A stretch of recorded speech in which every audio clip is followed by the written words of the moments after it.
Assalamualaikum warahmatullahi wabarakatuh. Perkenalkan, nama saya Hawa Aulia Wahyudi dengan NIM 20210050050022. Di sini saya akan membuat use case diagram dan juga use case skenario dengan studi kasus restoran atau rumah makan.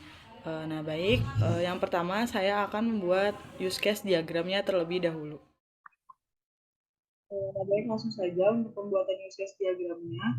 Dalam studi kasus rumah makan atau restoran itu mempunyai 3 aktor.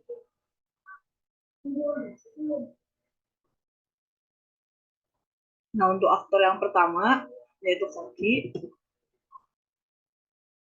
Yang kedua, untuk aktor yang kedua yaitu pelayan.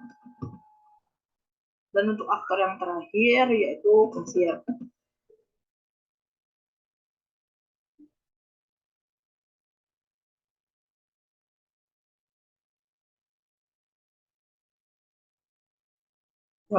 Dalam aktor koki mempunyai 5 use case. Yang pertama yaitu use case mengolah pesanan.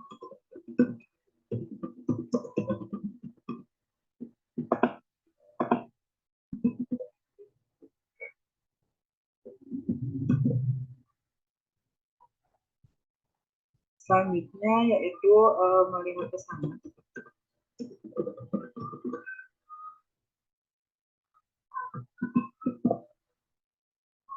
Lalu ada menambahkan pesanan.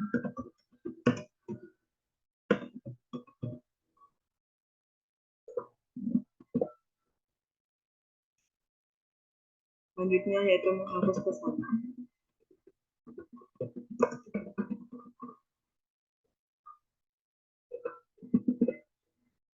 Dan yang terakhir yaitu menyajikan pesanan.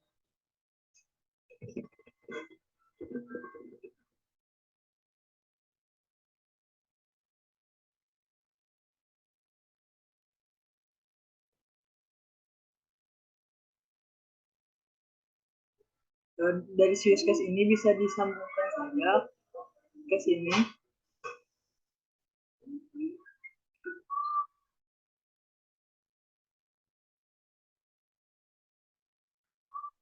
Ini ditulis sini. Selanjutnya yang sebelah sini. Garis saja garisnya. Lalu ke sini. Untuk selanjutnya yaitu ada use case login, di mana use case login ini include ke use case mengolah pesanan.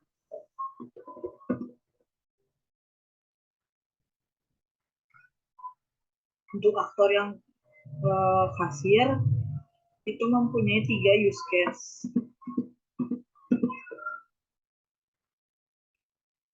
Yang pertama yaitu membuat pesanan.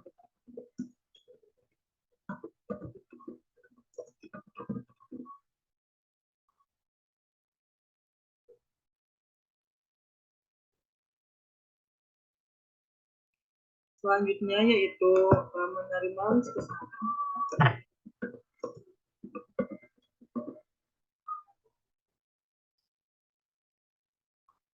Dan yang selanjutnya ada mengkonfirmasi pesanan.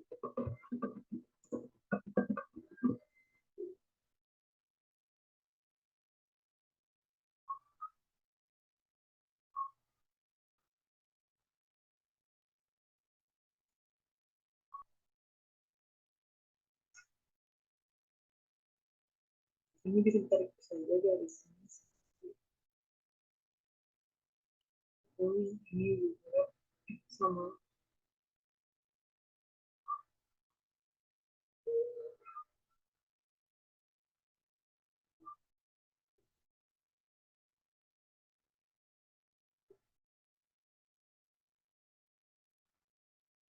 Nah, dan untuk aktor yang terakhir yaitu aktor pelayan itu mempunyai 4 use case.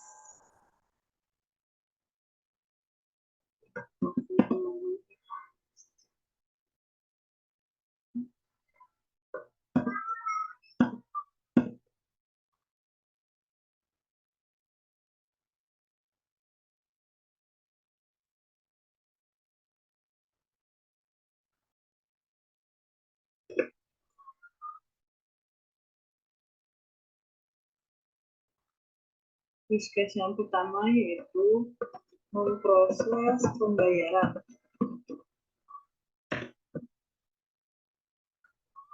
Selanjutnya yaitu membuat laporan. Lalu ada menerima pembayaran. Dan yang terakhir ada mencetak bukti pembayaran.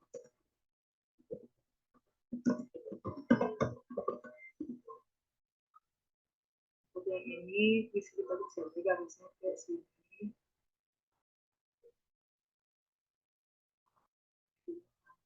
Dan ini juga ini kita bisa tarik saja ke sudut ini. Hal ini dijalankan. Dan untuk pembuatan garis include kita bisa cari saja di sini garis ini. Menggunakan garis yang seperti ini.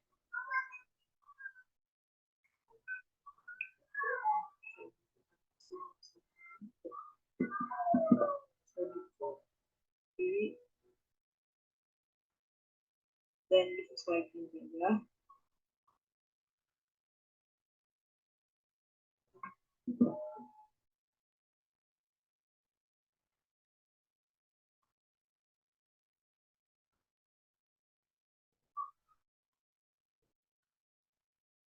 Nah, ini udah selesai.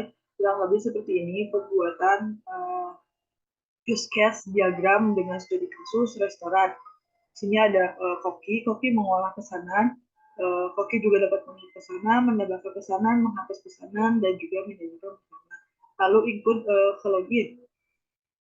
Nah, untuk aktor yang kedua ada kasir. Kasir dapat membuat pesanan, menerima pesanan, dan mengkonfirmasi pesanan. Itu juga dengan login.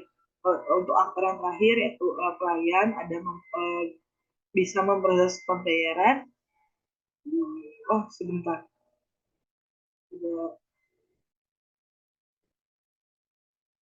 kesalahan ya, sepertinya ini harusnya pelayan. Ini Koki.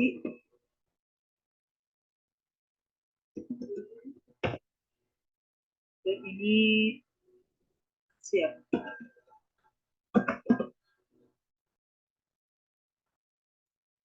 Nah, saya bacakan ulang. Dalam use case diagram dengan studi kasus restoran atau rumah sakit itu terdapat 3 aktor. Aktor yang pertama yaitu pelayan. Pelayan dapat mengolah pesan, melihat pesan, menambahkan pesan, menghapus pesan, dan yang terakhir menyajikan pesan.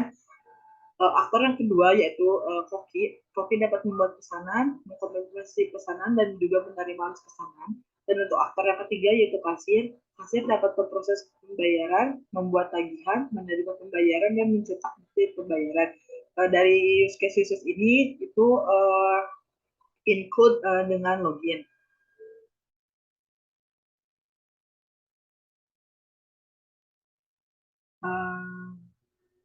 Untuk selanjutnya yaitu ada pembuatan use case skenario.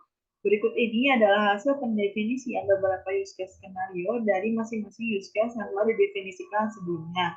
Di antaranya ada nama use case yang pertama yaitu login. Di sini ada aksi aktor dan juga reaksi sistem. Untuk skenario normalnya, yang pertama yaitu membuka halaman login. Yang kedua menampilkan file yang tersedia untuk username dan password. Yang ketiga ada memasukkan username dan password. Yang keempat ada menekan tombol login. Yang kelima memeriksa apakah username dan password sudah valid atau sudah benar. Yang terakhir yaitu ada memasukkan halaman pesanan. Nah, untuk skenario alternatifnya, yang pertama ada memasukkan halaman login. Yang kedua menampilkan file yang tersedia untuk username dan password. Memasukkan username dan password.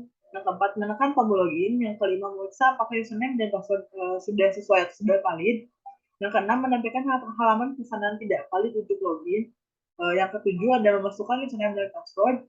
Yang kedelapan memeriksa kembali apakah username dan password sudah valid. Dan yang terakhir ada memasukkan halaman pesanan. Nah, untuk use case yang kedua yaitu nama use case melihat pesanan. Untuk skenario normalnya Yang pertama ada memeriksa status login, yang kedua melihat pesanan yang telah masuk, yang ketiga memeriksa apakah pesanan sudah valid, yang kelima menyimpan pesanan, yang kelima menambahkan pesanan sukses disimpan, dan untuk skenario alternatifnya, yang pertama ada memeriksa status login, yang kedua melihat pesanan yang sudah masuk, yang ketiga memeriksa apakah pesanan sudah valid atau sudah sesuai, yang keempat menampilkan bahwa pesanan tidak sesuai, yang kelima yaitu memperbaiki pesanan, yang keenam memeriksa apakah pesanan sudah valid, yang ketujuh menampilkan pesanan sukses disimpan. Nah, untuk selanjutnya ada nama use case menambah pesanan. Untuk skenario normalnya, memeriksa status login, yang kedua menampilkan data pesanan yang ingin ditambah, yang ketiga menampilkan pesanan yang ingin ditambah, yang keempat yaitu menampilkan data pesanan yang berhasil ditambah. Untuk use case yang selanjutnya yaitu nama use case menghapus pesanan. Untuk skenario normalnya, yang pertama memeriksa status login, yang kedua menambahkan data pesanan yang ingin dihapus, yang ketiga memilih pesanan yang ingin dihapus, yang keempat menampilkan konfirmasi apakah pesanan benar akan dihapus, yang kelima itu mengklik tombol setuju, dan yang keenam yaitu ada menampilkan data pesanan yang berhasil dihapus. Untuk selanjutnya ada nama use case menyajikan pesanan. Untuk skenario normalnya, yang pertama memeriksa status login, yang kedua menampilkan pesanan yang telah dipesan, yang ketiga mengambil pesanan, yang keempat menyajikan pesanan. Untuk use case selanjutnya ada nama use case membuat pesanan. Untuk skenario normalnya, yang pertama memeriksa status login, yang kedua menerima list pesanan, yang ketiga mengkonfirmasi apakah pesanan sudah valid, yang keempat menampilkan pesanan yang telah dipesan, yang kelima yaitu pesanan berhasil dibuat. Untuk skenario alternatifnya, yang pertama memeriksa status login, yang kedua menerima list pesanan, yang ketiga mengkonfirmasi apakah pesanan sudah valid atau sudah sesuai, yang keempat yaitu menampilkan bahwa pesanan tidak sesuai, yang kelima yaitu memilih pesanan, yang keenam mengkonfirmasi apakah pesanan sudah sesuai, yang ketujuh menampilkan bahwa pesanan sudah sesuai, yang kedelapan menampilkan pesanan yang telah dipesan, yang kesembilan ada pesanan berhasil dibuat. Untuk use case selanjutnya, nama use case membuat tagihan. Untuk skenario normalnya, yang pertama memeriksa status login, yang kedua memeriksa total tagihan yang telah dipesan, yang ketiga mengkonfirmasi bahwa tagihan telah sesuai, yang keempat melihat total tagihan, yang kelima melakukan pembayaran. Dan untuk use case yang selanjutnya yaitu nama use case menerima pembayaran. Untuk skenario normalnya, yang pertama memeriksa status login, yang kedua menampilkan data pesanan yang ingin dibayar, yang ketiga memilih pesanan yang ingin dibayar, yang keempat menampilkan data pesanan yang ingin dibayar. Untuk use case yang selanjutnya, nama use case mencetak bukti pembayaran. Skenario normalnya memeriksa status login, yang kedua menampilkan data pesanan yang ingin dibayar, yang ketiga memilih pesanan yang ingin dibayar, yang keempat menampilkan data pesanan yang ingin dibayar, yang kelima menekan tombol print untuk bukti pembayaran, dan yang keenam mencetak bukti pembayaran, yang ketujuh bukti pembayaran berhasil dicetak. Nah, mungkin di sini bisa dilihat ini merupakan skenario-skenario untuk use case yang tadi atau yang sebelumnya saya buat. Mungkin cukup sekian pemaparan use case diagram dan juga use case skenario dari saya. Mohon maaf apabila ada kesalahan. Terima kasih. Wassalamualaikum warahmatullahi wabarakatuh.